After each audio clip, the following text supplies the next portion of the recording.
Hey, welcome to 23 Degrees Sideways, Coyote in the Highlands. I wanted to add to the last video. We're talking about digital currencies and the problems with digital currencies. One of the problems that no one really wants to think about or examine in the space because it gets into ideology is, well, environmentalism and independence and localism and small farms and all of the green movement stuff, okay?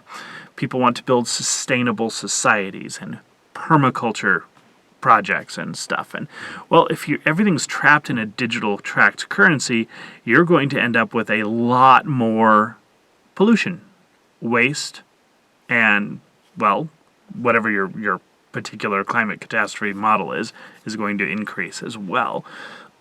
Because you can't just reuse and sell things the way that you can now. You could reuse something, but you can't exchange it with a neighbor for a couple dollars. I'd be like, yeah, I got a truckload of pallets. I know you're building something, give me a couple dollars each. Can't do that because everything's tracked and difficult. So what about your produce? If you're a growing person who eats plants, what about your produce? What about just all of the little small cottage industry, localist, farmers market, CSA, all the little economic activities become massively more difficult. And the goal of a digital currency, the goal of the whole thing is to remove independence and freedom. Now, as much as many of the people in the green space want perfect communism, and there are a lot, okay, there's a big divide in, for example, the US and England in how this works. So most of the people I talk to who are British come at this from everyone has to work together in a communal system. You get to own your couple of acres, a hectare, a couple acres, a hectare. You get to own that. But then everything you do is the commons and the group and the local, and everything is interdependent, and kind of what you do is restrained by your community, your social obligations.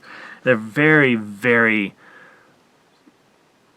oriented on the society determines what your actions are. It's a very big thing on that side of the pond when people look at problems and solutions. They tend to, in England, it tends to be a lot of climate catastrophe and population bomb. That tends to be a lot of what people are still thinking about there.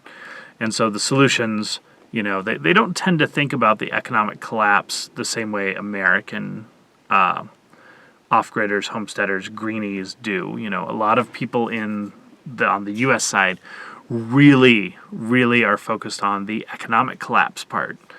And I see that to be less the case on the English side. But the English side, the UK side, definitely has more of a communist, communalist, socialist, whatever, societal socialist attitude towards these solutions. And so they may not see quite the same problem with digital currency because it becomes not you spending the money, but your community, the collective that you're a part of.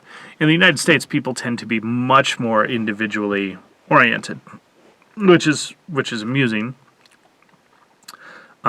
because to a large extent, a lot of our projects and freedoms rely on government-managed public lands, which is a topic for a different video.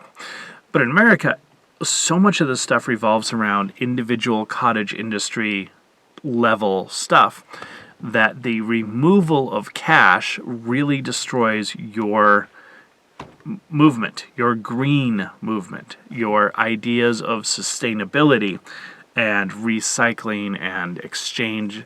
The used market, the cash used market, is what really drives a lot of this space. Okay, we've talked in the past about cottagecore and how for some people the idea of cottagecore came out of Better Homes and Gardens, and it's all Wish or Overstock or whatever.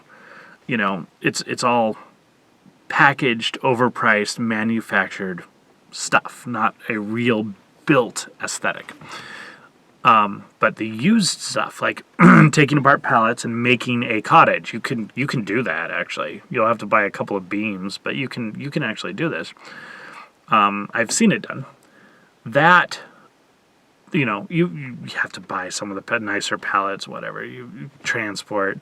That goes away with digital currencies.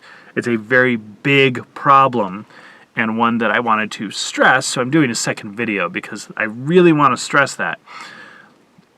The central government-controlled, establishment-controlled, corporate-controlled, big people who you are against who are destroying the environment, controlled digital currencies are there to take away your ability to enact local individual change and independence.